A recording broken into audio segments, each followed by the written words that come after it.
posted a photo on Facebook of the late Archbishop Desmond Tutu of South Africa speaking. His words addressed, I presume, to the church, and with the caption of the quote in the picture, which is, "Do the little bit of good where you are. It's those little bits of good put together that overwhelm the world." Where you are, where we are. It's those little bits of good put together that overwhelm the world. Coming from him, we know that he means overwhelm the world in the best possible way. With truth, reconciliation, love, justice, equality, and peace. Now, he may well have been speaking to a church gathering. I know it was from an address on peace. It sounds like the Right Reverend Tutu trusted the cumulatives. That might help us begin to answer the question of the sermon title, how important is church anyway? Now, I'm not asking a related question, why is church important? But how important is church anyway? Am I presuming it's important? Yes, but I think we're allowed that here. Am I not preaching to the choir and to the congregation after all? But how important is it anyway? We all know lots of persons for whom church is not significant, but for you, if not also possibly for them. I know some of my confirmation students in the past have had to answer friends who asked them, why do you go to church anyway? One hopes the answer is not because my parents make me. But, it's probably true for some of them. So, how important is church anyway is a question of priorities. Not if it is important at all, but how important is it? Is it very important? Somewhat important? Don't know, not very important, or not important at all. How important is it that you and I find ourselves being part of church to the extent that we are? I'll stop asking questions and dig in. Ready? Let's go. Back in Jonathan Brandmeier's heyday on the Loop, one of his shticks was to take phone calls from persons who thought they were calling someone else entirely. They were calling the station. Once, and this was back when I was the pastor of St. Nikolai, U.C.C., a young woman was calling to ask about renting a few hundred chairs for her wedding. Brandmeier played her along for some time. Why do you need so many? Why do you need them there? And kind of put obstacles in her way while really sort of objecting to her plans. Finally, he came out and said, why aren't you getting married in church? In church you have chairs, in church you have God.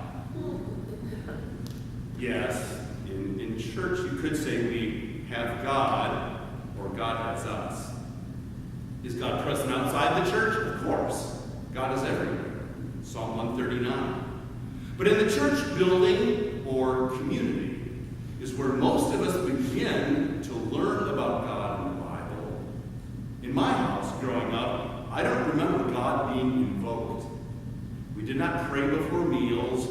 We didn't talk about what Christmas and Easter really were about, not that I remember. Even though we went to Sunday school and church, and after we moved out of Southeast to Columbia Heights, it was a 20-minute commute each way. We still did it.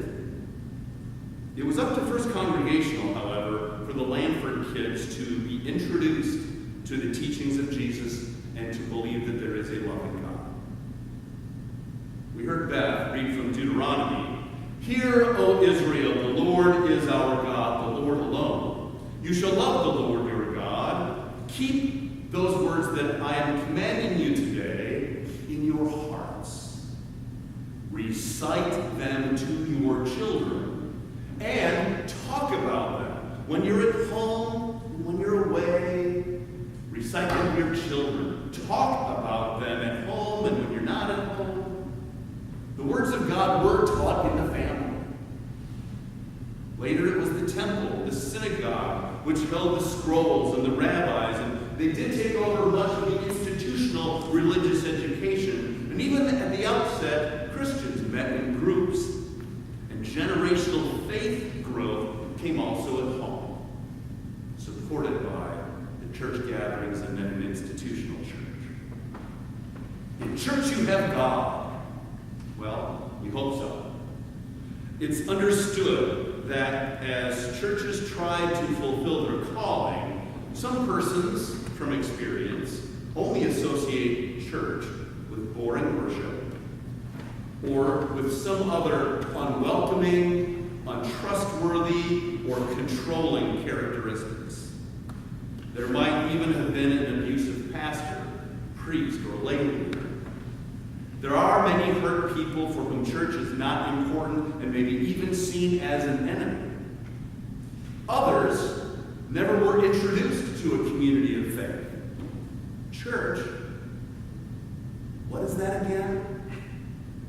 But if in church you have God, where the good news is really taught and lived out, with our human flaws, knowledge and faith are planted and nurtured.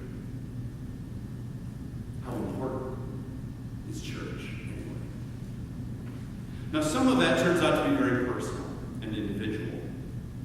In church, we can be, it doesn't have to be inside the building, but in church we can be so moved by what we learn about the seeking love of God and the work of Jesus that we understand we are sinners in need of mercy.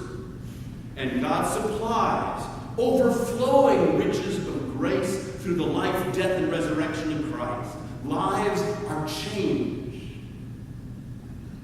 Forgiving others, once impossible, becomes possible. We're motivated to reach out to help people. We rejoice at the sacraments of communion and baptism, and the Holy Spirit is encountered as real. Souls are saved in or outside of churches, and either then or later on, as those planted seeds and teachings speak to us later on. We also find strength and wisdom for one another. That our spirit's batteries are recharged, often in worship. Our hope renewed. More on that soon. How important is all of this to you? Or to me? How important is the good news that death is not the end, thanks to God in Christ? How important is the salvation of individual souls, including our own, to us? It's from God, but it is largely mediated through faithful families, friends, and churches. No one gets all of this from public schools or museums or concert halls or dance academies. Nothing against them. They're important and do great stuff. How important is church? It's not just the salvation teachings of Scripture which the church passes on. As crucial as that is, during the Dark Ages, monasteries preserved literature and the arts when no other group was as able and capable of doing so. Higher education as a whole benefited from their work. Centuries later, colleges in the New World like Harvard and Princeton were started by communities of faith, originally to train ministers. In another far-reaching impact, we know that in the Roman Empire, mercy was considered a character defect. It was not something you wanted to be known as, merciful. But under the influence of the early church over time, it eventually became embraced as the virtue that it is. Important. One of my confirmation students some years ago told me that during the Black Plague, Christians would go to these segregated colonies of death. They would go there voluntarily, knowing they would get infected and die, in order to ensure that people there did not die alone, or die without hearing about God's love and eternal life. This lived out value of self-sacrificing love for the good of others, was this a prevailing ethic? How important the church was. How important is church? Not only to individuals, and from a standpoint of saving knowledge and of history, how important is church to persons in the churches themselves? In other words, church folks, how important is your church? How important is, say, the support you get from the friends that you've made here? Or the joy of teamwork in a project like, say, the rummage and bake sale, or for the old softball team, the camaraderie of the women's guild, and the choir. After all, the church is not primarily a building. The church is the people. The church is the people. How important? Anyway. I think that the amount of work, and I'll just stop with the word work rather than wax for all sorts of different adjectives. All of the work that was poured into the rummage and bake sale shows how important church is. This morning, I mentioned this a few weeks ago, maybe a month or so ago, but this morning might have been another one of those Sundays when you hear the left or read passages and you wonder what the heck is he going to do with that. Well, maybe you thought that again when you heard Beth read 1 Corinthians 16. And I chose it. It's not assigned a Bible lectionary, which I chose to go along with. What's with these closing exhortations with all these names? I'm glad you asked. Listen again to some of these sentences from Paul. Just pick some. He says, I will visit you after passing through Macedonia, and perhaps I will stay with you, so that you may send me on my way wherever I go. Later of Timothy, he said, if Timothy comes, see that he has nothing to fear from you. Send him on his way in peace.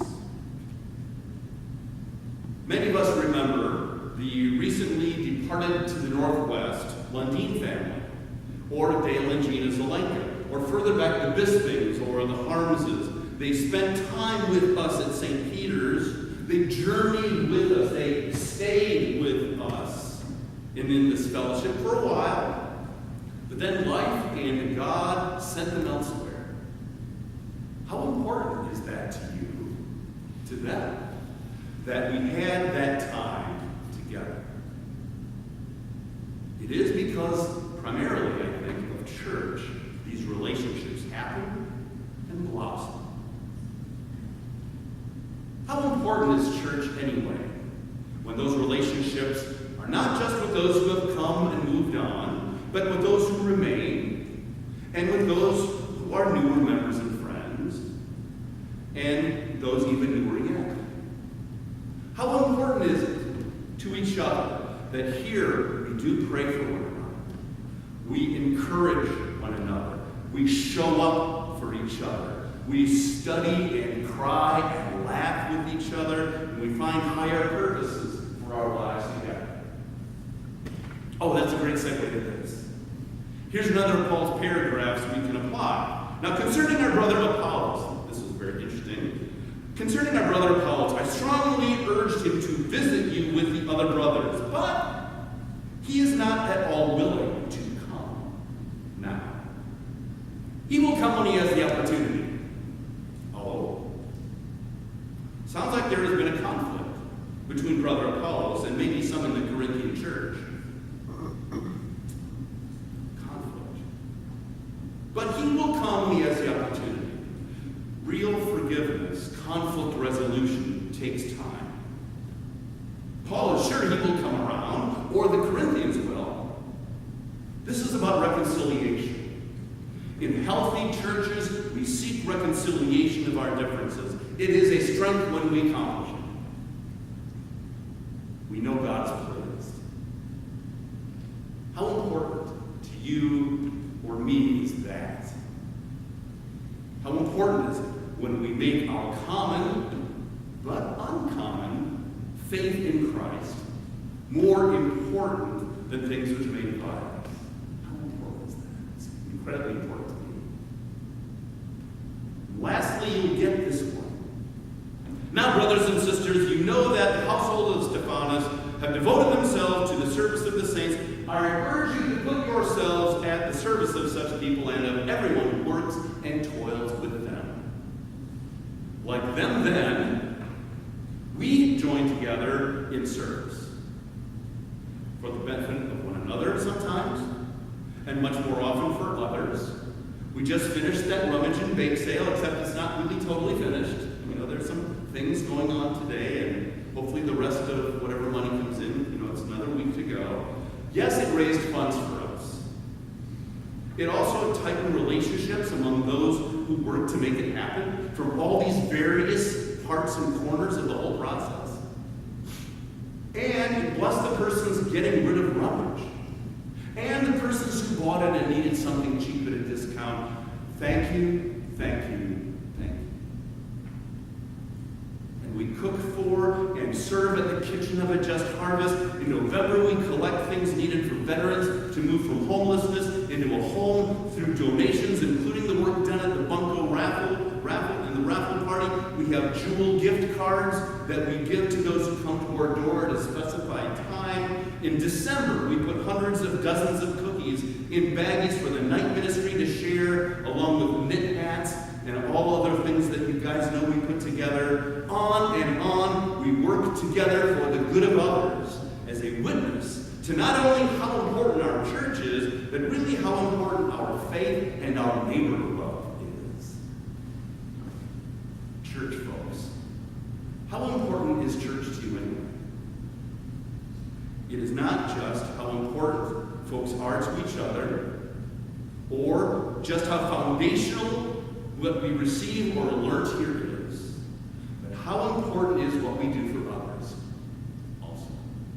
Beyond what I just mentioned, some of us have walked to raise money for fighting hunger and not only the crop walk, but also the National Eating Disorders Association. As a church, we engaged in the open and affirming process and voted to adopt our open and affirming covenant. Some showed up, not as representatives of the church, but I believe as representatives of their faith, to a trustees meeting about Skokie staying with the new Cook County minimum wage ordinance as an aspect of economic justice.